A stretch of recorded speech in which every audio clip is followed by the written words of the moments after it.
All right. Welcome to FPL Banter, guys. You got two out of the three amigos. And today, basically, it is what we're saying. We're going to summarize for you guys the topics on the points on the wild card, who are the best players to bring in, considering now that we've had the press conferences, just to make your decisions, your deadline decisions easier for you guys. And then, we're going to be going through a Banter Boys' team because they are on a wild card, as well as me and Chaps' team, who are not on wild card. So you guys have a better idea of, like, if you are in our situation, you know who to go with. So let's ask Chaps how he's been, man. How you doing, Chaps? You're on mute, by the way. Right. Well, anyway, as I was about to say, that's how bad my week is. So, like, it's been an absolute disaster. FPL wise, it's been an absolute disaster. It's just literally like since the weekend began, it went from like bad to worse. From literally bad to worse. Bad to worse. I mean, like, yes, I've had like worse game weeks with like 28, but this is by far. In England, in England they have this phrase when their team does so badly, they say it's embarrassing.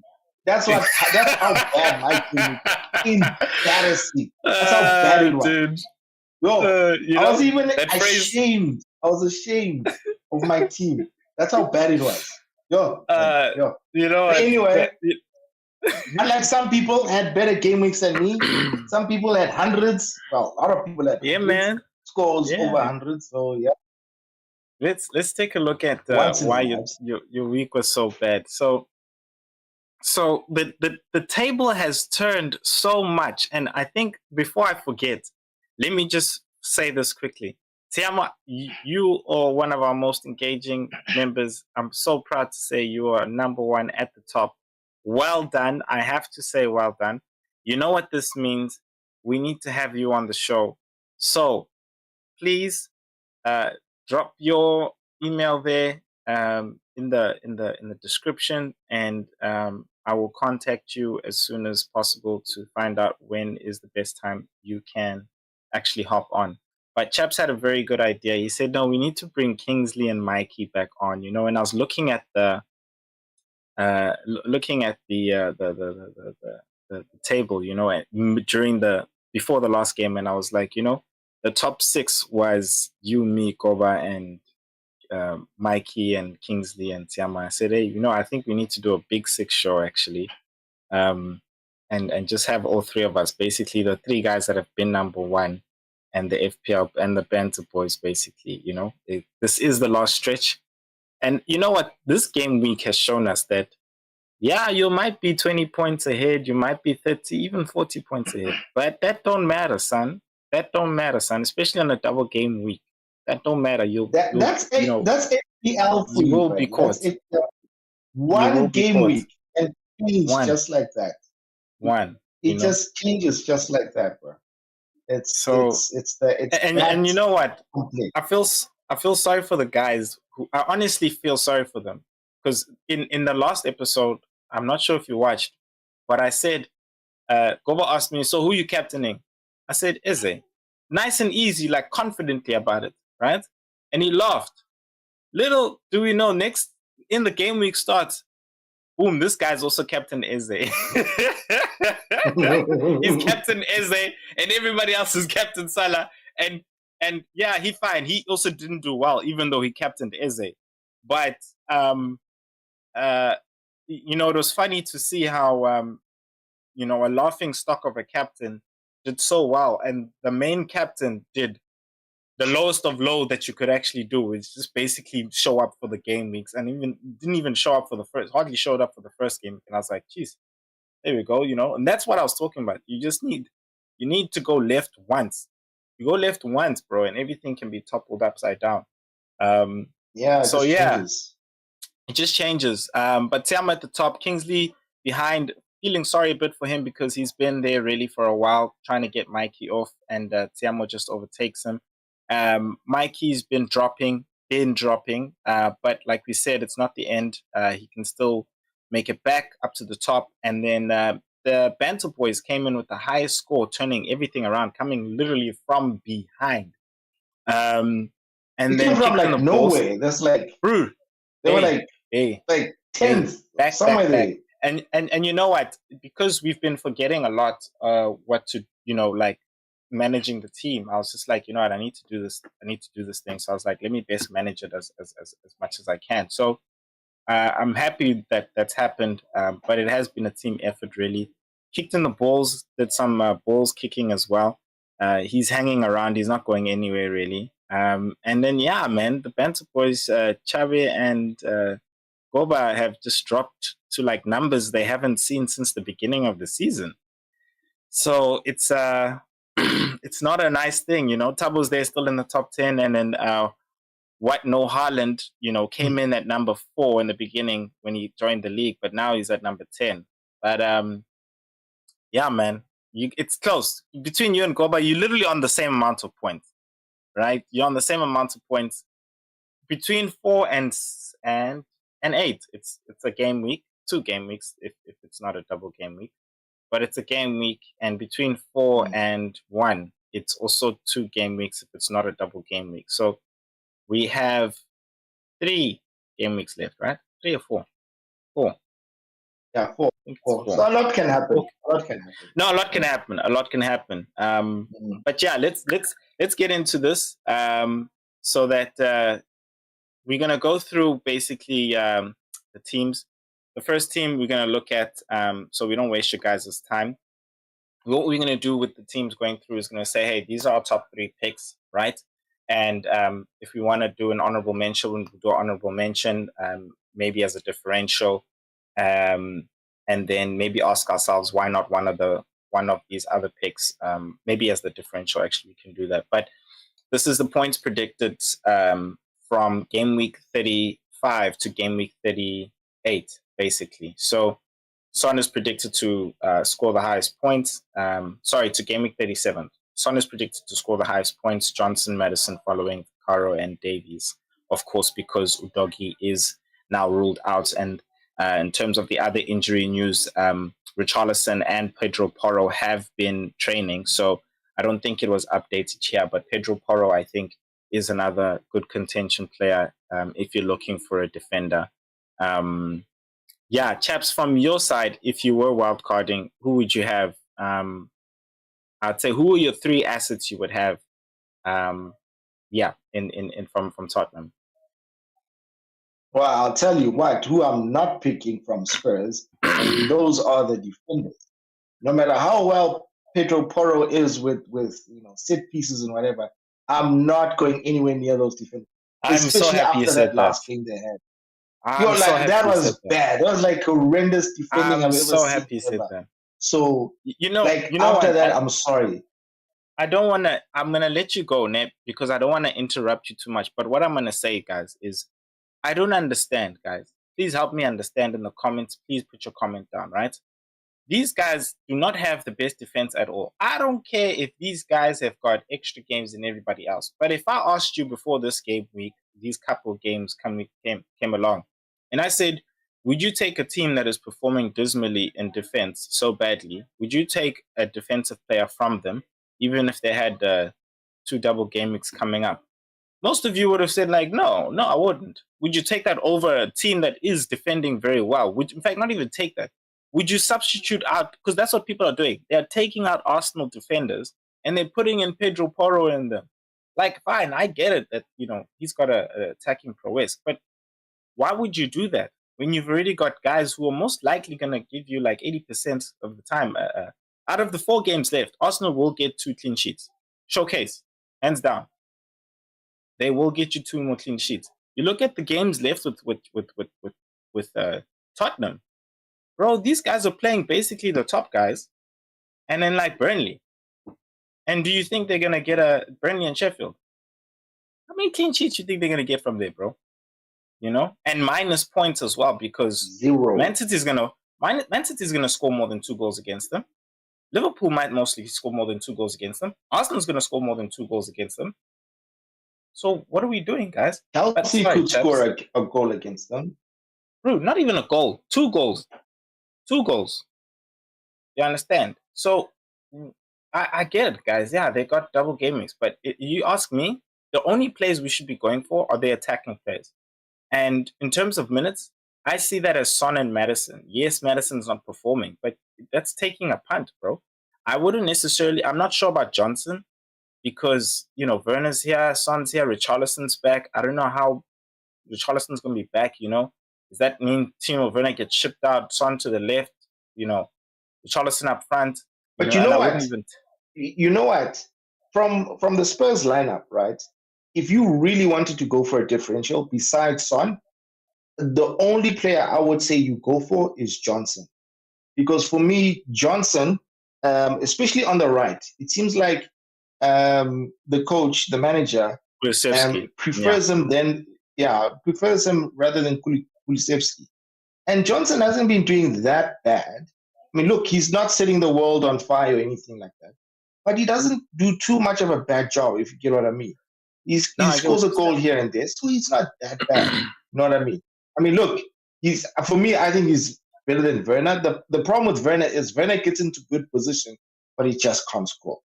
At least with Johnson, he's got that thing of, he's able to provide and score here and there. So for me, differential, yes, attacking wise. But with the games upcoming, their defense is rather strong. Maybe they might score against Man City on the counter. Arsenal with the best defense in the league, I don't think so. Liverpool, maybe yes. Chelsea, yes. Maybe they could get a goal here and there. But other than that, yeah. But for me, differential, Johnson, Son, yes, he's expensive, but yeah, he's not. I think the only reason why he's number one is, because Son is number one. Why he's predicted to get the most points is because he's also the penalty taker as well. So I think that's probably the only reason. And as much as he's playing the big clubs, he's almost fixture proof. Considering that he's also that player that Man City just never seems to be able to stop.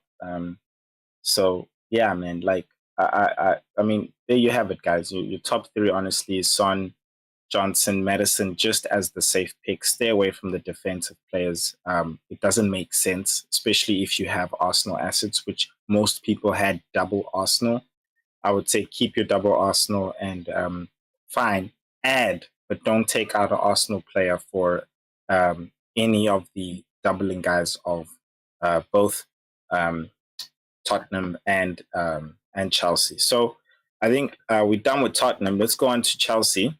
I think it's the same defensively, but I do understand the pick of Petrovic, just in the sense of we need to remember that there are people playing their wild card now in order to prepare for the bench boost. So bench boost on the Game Week 37. So when I was looking at teams and everything, I saw that there was a good rotation with Petrovic and Edison.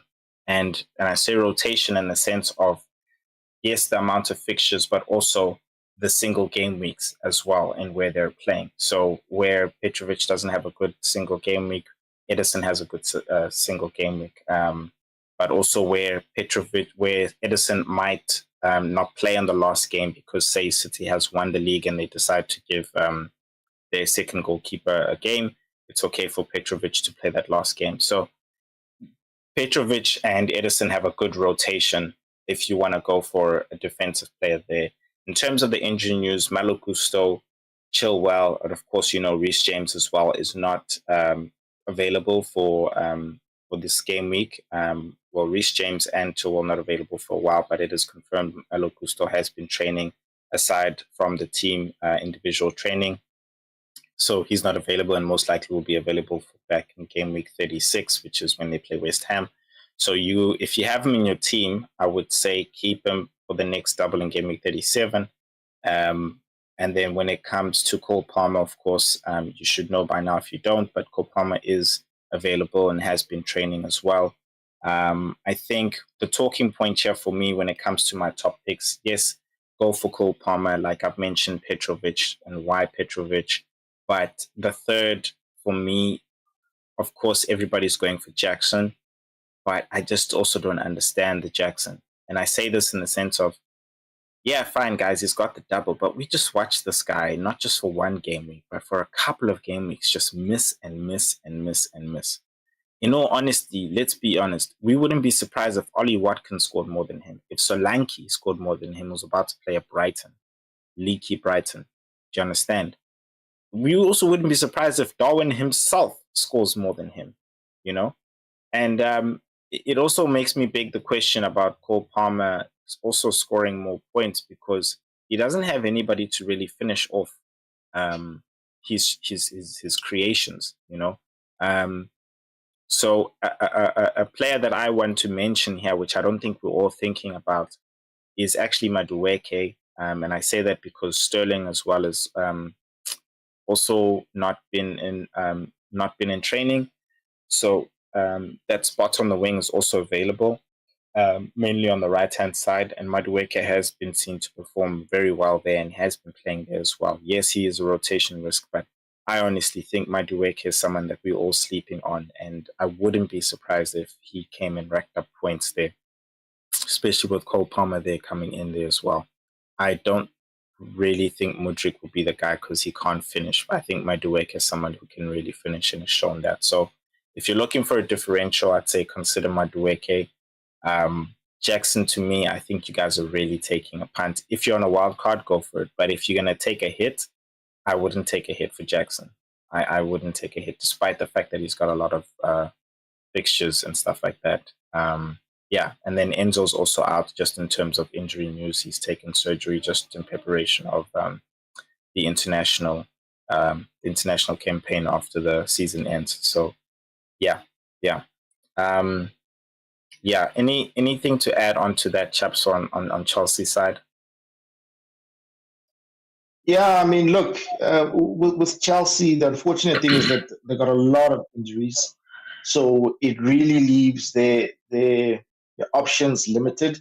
And so, because of that, it is so easy for us managers to actually predict who's going to play. So, like you said, Madueke, if you really want to take a gamble, you can go on him. You can take on him. With Jackson, it's literally it's not even literally. It's exactly the same as a Darwin situation. Dude. That's what it is. He's like maybe literally worse, Darwin 2.0. Maybe worse. Darwin, no, I think Darwin is worse. Okay, but look, he's just literally a younger version of Darwin. All right, he's Darwin 2.0. That's how bad this guy is. He's like freaking all over the place. But to be honest, guys, I just think you can do so much better than Jackson. Yes, you might get a goal every now and again, but yeah, I mean, but come on, there are better strikers out there. I mean, even for that price, you can get Solanke or Helm, and even Wayland might be a better option. Solanke's a bit more, but yeah. So maybe even Pedro might be I mean, and he's on penalty. maybe, but yeah, I just feel like there are better options. I mean, look, Mateta hasn't been doing that bad, eh? And he's roughly, he's a lot cheaper than me. So, I would go for that.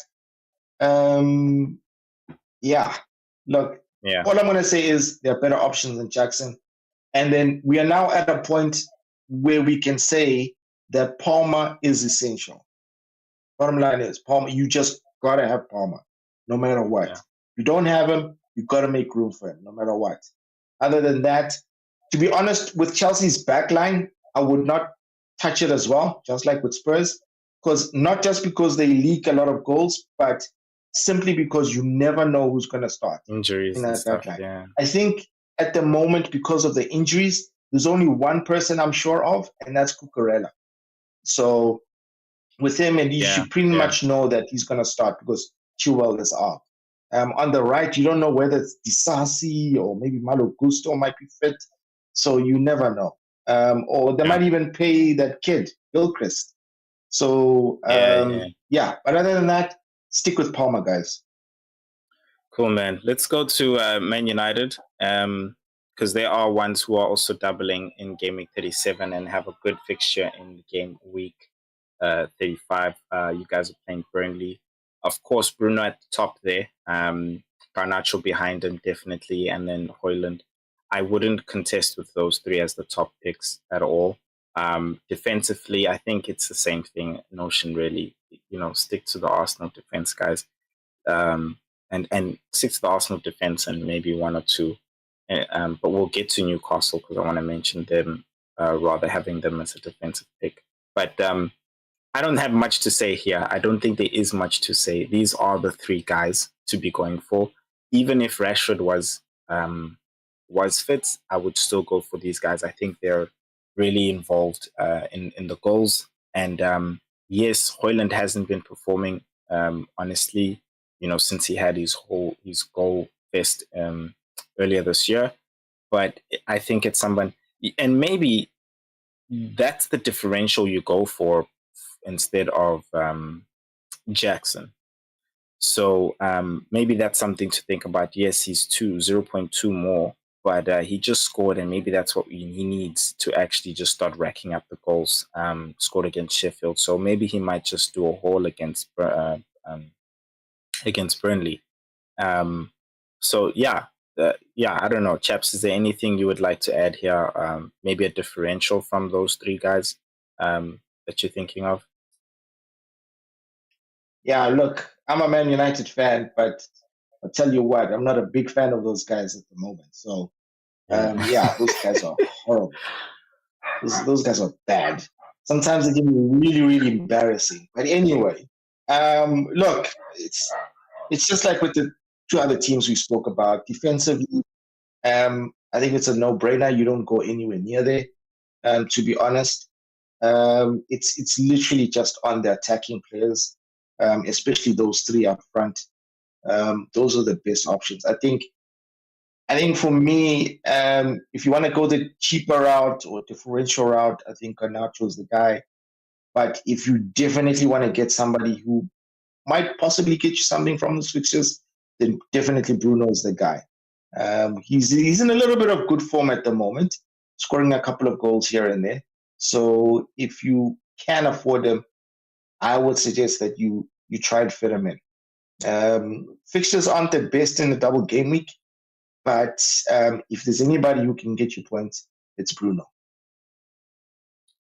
Yeah, and just before we move on to the next team, that's why I wanted to say that, like, I don't think we should be looking at anybody else more than these three players, because the fixtures aren't necessarily the best in the double game week, and we all know Man United's defense is horrible, So I mean, conceding 2 goals against Sheffield and 3 goals against Coventry, so I hear people with going for Dalot and trying to add numbers for their bench boost, but I think we can really be smart, guys, in the sense of like keeping your Arsenal players, and then we're going to get onto those teams, which is Man City and Newcastle, and adding defensive players rather from those teams and not defensive players from any of the teams that we've just spoken about right now.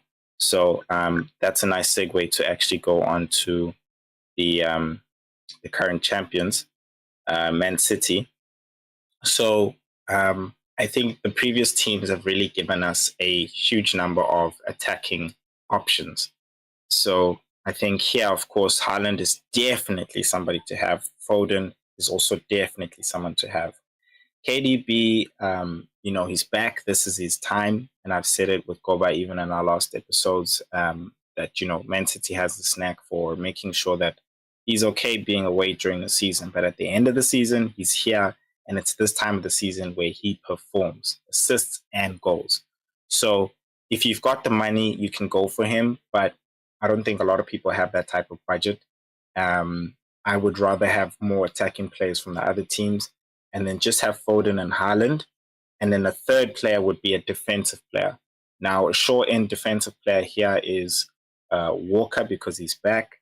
Ake and Guardiola are in and out, and you're not sure, including Akanji, you're not sure. So, and another defensive player is Edison, who I would rather, have. So if you want to make sure in terms of minutes, I would go for either Walker first, and then I would go for Edison. And when you look at it in terms of defensive picks, even for the double game weeks, I would have Arsenal players, and I would have a Man City player, and then a Newcastle player as well. Haaland is not available in terms of injury for this game week, but I do think you should keep him in your wild card, so that when he is back, you don't have to scratch for money or a way to actually bring him in. Yes, you'll have free transfers before 2 free transfers before game week 37, but rather use those for any injuries that might happen and stuff like that. I think your wild card right now, build a team which you know you can carry through to game week 37 without any transfers, and then you know that you have 2 free transfers in case there are any injuries that happen, and you can use that. Yeah, chaps, from your side, anything you want to add on to here? Yeah, no, I think you've hit the nail on the head.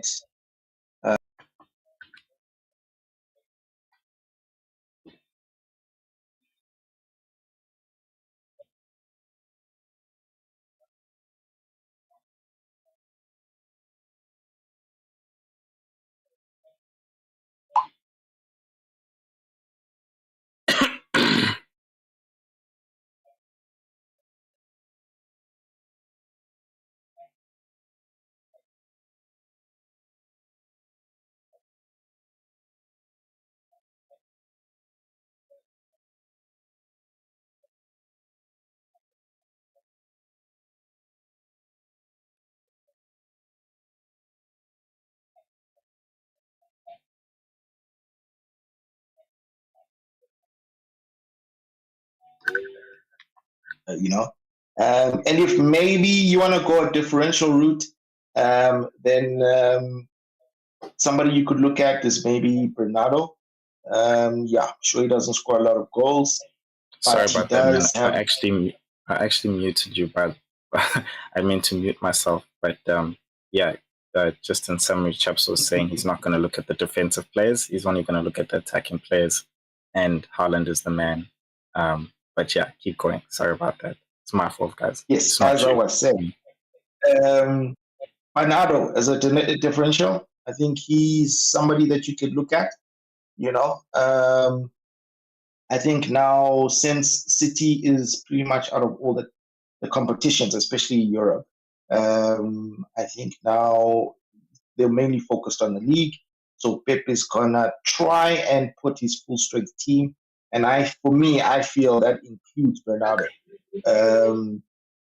You know, so I think he will definitely play. For me, I think he'll probably play on the right, and then on the left, it'll probably either be Doku or Grealish. So, and then obviously in the middle, it'll be De Bruyne and Foden behind Haaland.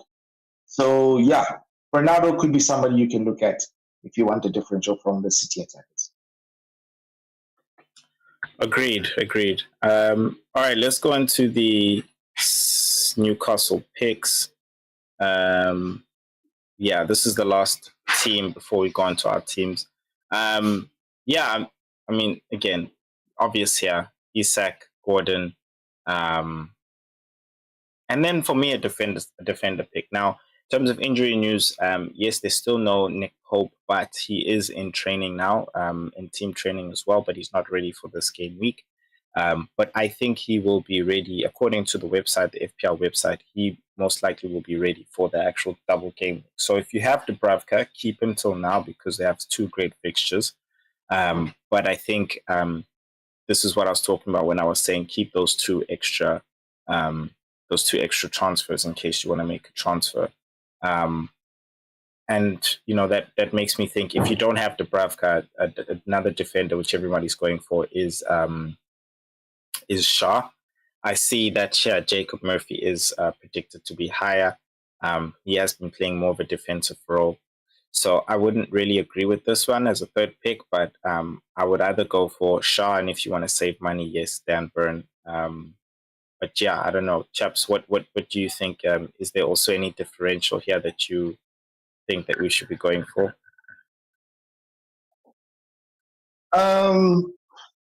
You know what? Looking at the upcoming games from now up until till end of the season. Actually, Newcastle's probably got favorable fixtures. With the Sheffield and Burnley coming up next, and one of those games is a home game. So they're looking quite good. So for me, maybe one defender wouldn't be that bad. Maybe a Shar or maybe even a Burn won't be that bad, because we all know, well, with Newcastle, it seems like the trend with them is that they play really well at home. They play really well at home, and then away from home, they I don't know what's going on. They're literally like a championship team, so it's that bad for them. So yeah. But other than that, Jacob Murphy, I'm really surprised with that. But in terms of the top two, Isak and Gordon, definitely. I'd probably say Gordon above Isak, but probably Isak is more on top because of he takes penalties, so obviously expected points are higher there. But in terms of the way I feel like Gordon, if fit, will play more games. The reason why I say that is because yes, Isak has got injury record and whatever, but if you guys didn't know, Wilson is back, and yeah, last time when Wilson was fit, when both of them were fit, there was that whole merry-go-round. Yeah, and it was disastrous for a lot of people. It was disastrous. Because it was literally 50-50. Yeah, who do you go with? A lot of people went with, I went with Isak. That's how bad and then it this was. guy, Wilson, just went and hold, and he took penalties, and it was like... Exactly. And then when Isak played, he scored a lot of goals, so it was bad. But I mean, at least at the moment, Isak is in good form, so I don't think the manager will change that, will change the lineup because of that. Plus, Wilson just came back from a long injury, so it's not like he's going to start immediately. But I mean, if Isak doesn't really hit the ground running again or scores those goals, and then Wilson does score the goals, then it could change just as quick as that, So yeah, I think for me, definitely try and fit in Gordon into your team, and then maybe go for an Isak, because as well, Isak is a bit pricey, sitting at 8.1. So, but but those two are probably the best. And then obviously differential, you can go for one of the defenders. Yeah. All right, so let's go into the Banter Boys, and they're having their wild card now in preparation for Gameweek 37, and of course, the Stubble Gameweek. So I think they're a good team to use as an example as to who we would have in our team. This is a draft which I've done, and I think, chaps, you should take the floor here, and tell us who you would have in, or change, or what changes you would make, or for this team, if you were using your wild card, basically. Wow, that's a tough one. That's a tough one. I think the team really is what we've been talking about anyway, in terms of those teams and who to pick from there and stuff like that. So I think who would you, if you were to but make I think it's pretty good. I think it's pretty good in terms of the balance. Like we said, I mean, Newcastle's got the best fixtures, so it's only a good idea to have 3 players from that team, defender, midfielder, and a striker. We've also got double Arsenal defense because they're the best. Because you never know with Spurs what could happen. We've got Son. My only worry with this team is maybe the Son and Garnacho. I think maybe it's a good idea to go with Son because he's got more double game weeks, So he's got more fixtures. Garnacho is really just an enabler because if you can't afford to go for that midfield of Bruno as well, because a lot of people actually have that midfield of Foden, Son, Palmer, Gordon, Bruno, which is a big 5 really, and then they sort of save in the goalkeeper department with a cheaper option than Petrovic and Edison. But yeah, I just thought to myself, Garnacho's not bad at all. He's okay. And then Van Heck, of course, is also doubling Gameweek 37. So you'll be able to play bench boost with this team. And yeah, and of course he's an enabler as well because he's just 4.1. So you're trying to basically make sure you have money for those guys in front. Yeah, man. Yeah. How much money is there in the bank? With this team as it stands, I don't think there's hold on, let me just check. With this team as it stands, sorry, excuse me guys, let's just see transfers. There is no money with this team as it stands. Yeah, so it's basically like you would have to move players around, you have to move players. Remember, this team was not really focused on team value like we were at the early stage. So its team value was pretty low. So not a lot of people will be able to have that Bruno option. And like you said, you'd rather have a Son who is expensive. And I say that as like 9.8, only because he's got an extra fixture than everybody else. So it's more options for him to, more opportunity for him to actually score more goals. And then, of course, Gordon just got a better thing in. Foden's Foden. So you want to cover Man United. But basically, I don't see a better spot there for anybody else. Garnacho might also just be a good differential. Is there bench boost still available, right? Yeah, so there's bench boost available for Gameweek 37. Yeah.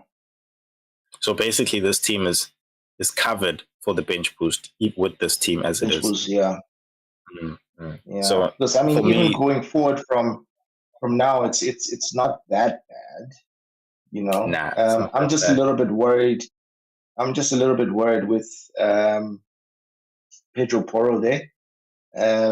I don't know. I just got this feeling that with the upcoming double game week, he might only play one game, or even if he does play both games, the news they might concede a lot. And that, yeah, I think he'll play, but I think the real worry is more that he'll concede a lot because apparently he's been training all week. So in terms of availability, I know for a fact those are two big games. He will be there. Yeah, but he'll definitely concede against Arsenal. Yeah, that's the worry. And after what Arsenal did to Chelsea, it could be bad for them. It could be really bad because they play such a high line. So I fear that they might concede like 4. Then he'll be sitting on 0. So here's a good question then: would you start Saliba over Pedro Porro in the double? Because here's how I also see it, and I think a lot of you guys are also like in this mindset where it's like, well, then essentially, if everybody's writing off the Arsenal game for Tottenham players, that means they only have one game, which is Chelsea. And that's my thinking here, in the sense that you might as well just put an Arsenal player in there ahead of him, because then, Arsenal can get a clean sheet at Tottenham Hotspur. I said can. I never said will. They can. So I would rather have the Saliba over the Pedro Porro in all honesty. But the reason why we're all hesitant is because we know, despite not having the clean sheet, he could make up for it with a cross, an assist, or maybe even a goal. So what would you do in that dilemma there? Would you put Saliba there? Or an Arsenal defender? Say it's Ben White. I'm just making an example. You know what? To be honest, I would actually keep him there for the Chelsea game.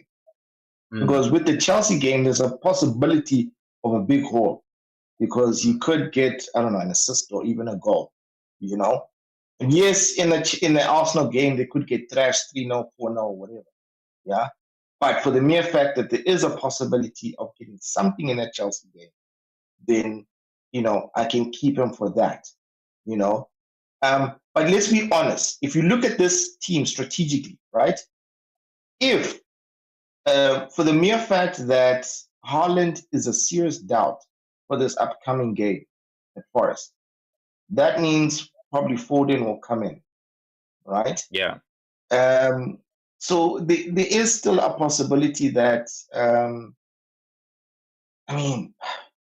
look, it's a question of, is Garnacho really worth it? Because then you could also swap Garnacho out with Saliba, because Saliba has a really high chance of getting a clean sheet. So yeah, I don't know. It depends, but I think the team is pretty much good enough. I don't think I'll change. Look, if we had a little bit more. Look, there's only one thing that I don't like about this team, and that's Edison. I'm sorry, that guy is useless. He is useless. So, if there was somebody that we could, if we could get a City defender who we knew for sure was going to start, then we could make a plan to get rid of Edison, because he doesn't get you any save points, no nothing. If it was up to me, I'd probably replace him with, hell, even Onana's better, for the mere fact that, yes, he'll concede, but at least with Onana, you know that he's going to get you save points, right? At least.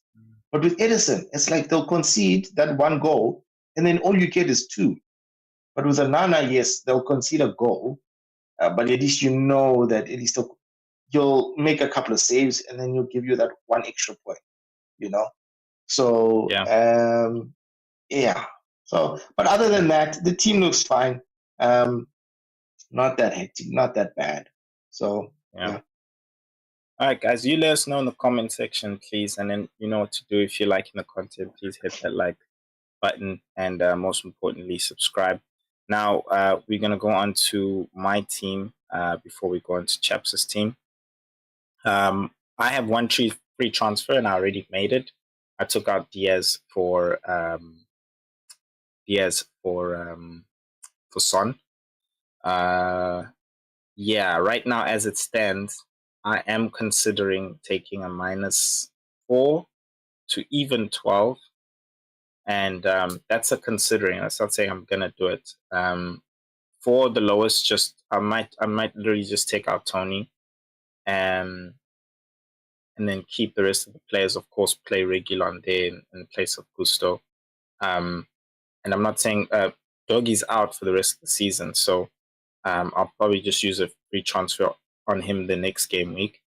Yeah, but this is the way I'm lining up right now. I don't think I'll take a risk. Look, I might take a risk. I might. I'm saying I don't think I will. I might take a risk with captaincy and just put it on Son. And I only say that because not because it's just worked for me in the past season, in the previous game week, or that I've been doing it.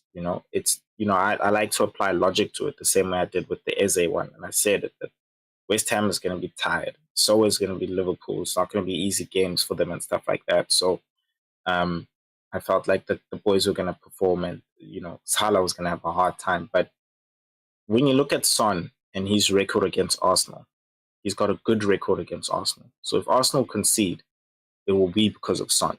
I feel like Son can get something. I never said he will. I said he can. Basically, my point is, you wouldn't be surprised if he does score or even gets an assist. That's 6 points. Plus the 2, that's 8 points. Right? Captain. Now that's from the Arsenal game. I feel like that's the least he can get, just an assist.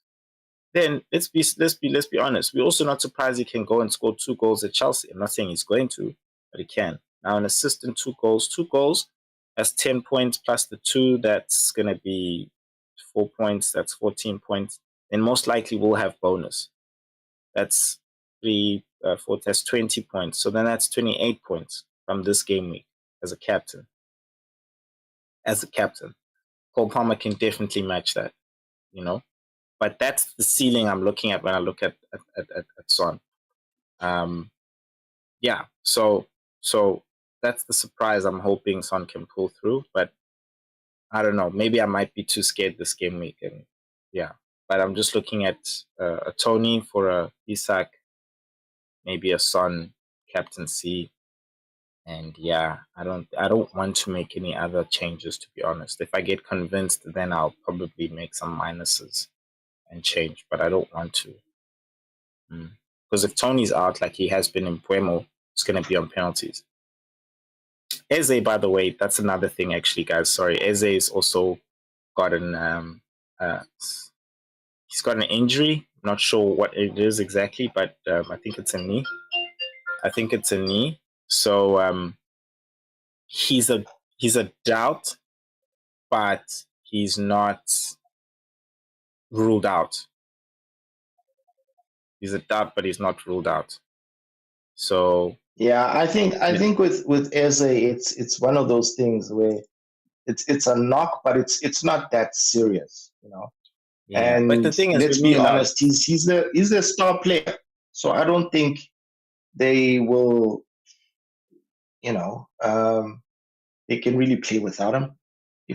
They'll probably start him. I feel they'll probably start him and then just they'll substitute him early on, you know, maybe the 60th minute or whatever.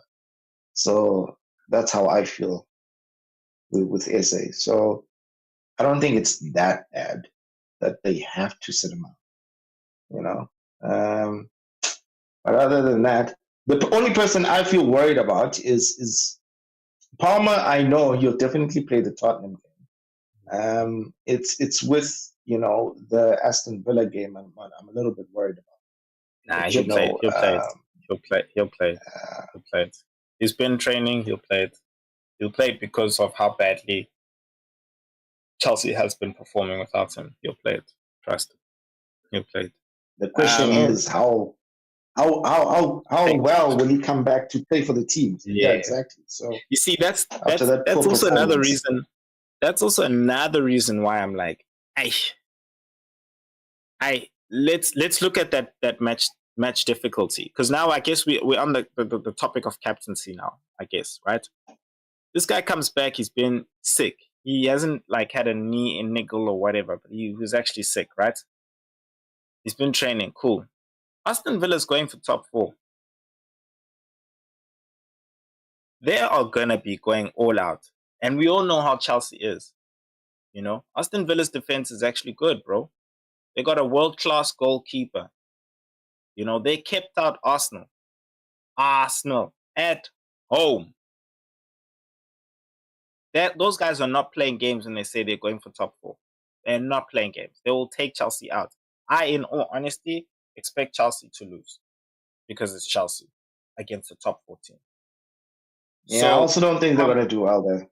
So knowing that, how many points do you think Cole Palmer's going to get out of there? I think that Aston Villa can concede from there, but how do we know if Cole Palmer's even going to have a hand in that goal? We don't. But fine, let's give it to him. Let's give him a goal. Give him a goal. He's also got 8 points. But how often have we been saying that this season? And then he just ends up getting a penalty, and then he scores, and then boom, he gets his 7 points. That's what I'm saying. Fine, let's give him a goal from that game, right? You give him a goal, he's got 8 points, just like Son from the first game. Arsenal potential, 8 points potential from the Aston Villa game. Now we're at the Chelsea game, right? I guess it's 50-50 because he can go and score 2 goals, a penalty and another goal. You know, in my opinion, I think, you know, he's shown that he is more explosive than Son this season in being able to grab a goal and an assist in the game. You know, I think he can score 2 goals there and even get an assist. You know, so I guess that's why everybody's sort of going for Palmer. But can he handle the separation of the days, you know, playing this day, playing the next few days later?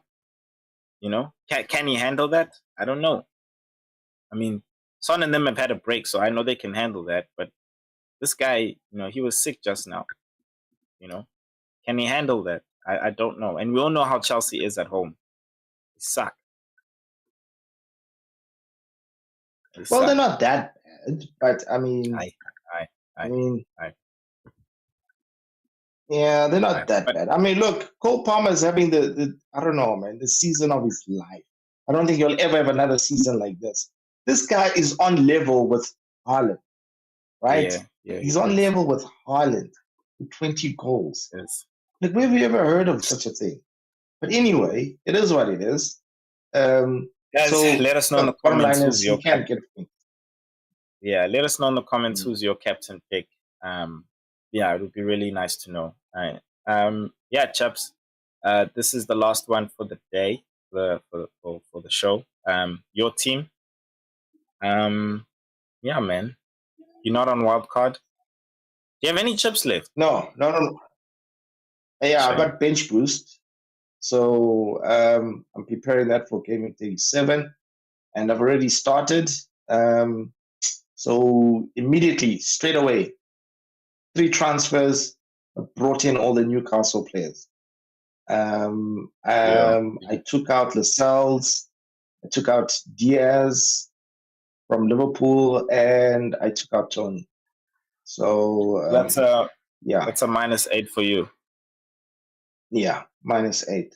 So And you know what? I think It's a good -8. It's not a bad one. I think yeah, because it's they've not got that that bad. extra fixture. No, it's not bad at all. That's how you take hits. Like this game week, you can take a hit for a Tottenham player and a Chelsea player, definitely, because they have that extra fixture. You can take a hit necessarily for the players who are going to be doubling in Game Week 37, especially now because they have fixtures to make up for it. You can't be taking hits in Game Week 37 and 38. Do you get what I'm saying? Because there's 2 game weeks. That person has to make it in that game week. And I feel like if you're gonna take a hit on a single game week player this week, I think it can only be on the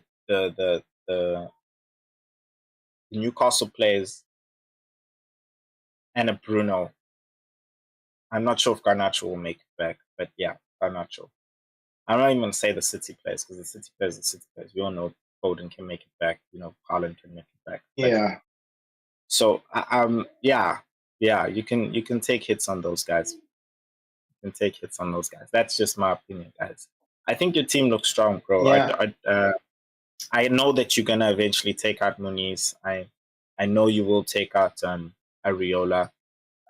So I think you set up really well. Yeah, because With the those, plan is to gradually up until 37, just basically take out all those those guys players. that you just mentioned, and then make sure I've got all those double gaming players for 37, and then I'm set. Hopefully, most of those guys that I input there will also help me out for Game Week 38 as well. So, and then yeah, and that'll be the season for me pretty much. So yeah, because of that embarrassing game week, I am literally just yes, it's embarrassing. I'm just gonna pretty much. Nash used the same thing once. She's like, it is embarrassing. I was like, what do you know about that? So bad things are, bro. So I'm just gonna like try and set it up, take hits, like 8-point hits. If I hear anything tomorrow that some player is not gonna make it, I might even take another hit. That's how Yeah. bad things are. That's how bad things are. Yeah, no, dude, listen. That's why I said to you, I'm considering a 4 to a 12-point hit. Because if you make the right decisions, like we're saying, you pick the right plays. There is the right place. You can't go and take a hit right now on a Darwin Nunez. Because he hasn't got the fixtures. You can't go and take a hit on a stupid play. No, you can only take hits on plays who've got the fixtures, and yeah. So guys, we're not against hits right now. As I said a few moments ago, you need to pick the right players, the right teams, and fixture difficulty, and you'll be fine. Look, thanks for joining us. Honestly, this has been longer than I thought. I hope we have given you guys everything you need to make the right decisions going into Game Week 35. I want to wish you the best of luck. I think this is the time to take your chances if you're trying to make way in your mini leagues. I think Chubby is definitely doing it. A lot of people are definitely doing it. Whether it's taking hits or taking a risk with the captain. It's now or never. So that's that's my last few words. And just also reminding Siamo to please contact us in the description, just to drop your email, man. Or something, man. Just something. Just look out for this thing. I'm gonna be looking for your email in this thing, so we can set up an appointment. Mikey and sorry, man, I'm getting your name. My bad. This is so bad. Kingsley. Thanks. Sorry, Kingsley. Sorry, man. And Arsenal, man. Yeah, we also be contacting you guys just to see if we can make it a nice big six show. For the last few game weeks. I think it'll be nice, interesting, and we'll just be pure banter at the same time as well. So, guys, you could also enjoy being in our league. Next season, we'll have the league code there. Our rule is simple. We're a community, we're building, and we're all about the love of FPL. Fun, love, and banter, that's all it is. So we'll be promoting the league as well next season. And maybe next season, if we can, we'll have, just for, of course, our South African viewers, because that's where we're from, have a prize for the top South African. And if our channel really grows, which we want it to grow, we can probably ship a prize to you guys who are far overseas. So make sure you hit that like button if you like the content. Also, make sure you are subscribed and hit the notification button. Chaps, is there any last words you have for guys before we sign out? Yeah, guys, don't be afraid to take those hits. It's end of the season. You pretty much got nothing to lose if you had a bad ass game week like I did. If you're trying to pull back, go for it. Go for it. You got nothing to lose. Yeah, have fun with it. Have fun with it. Yeah. All right, guys, that's it from us. We'll see you guys later. Peace.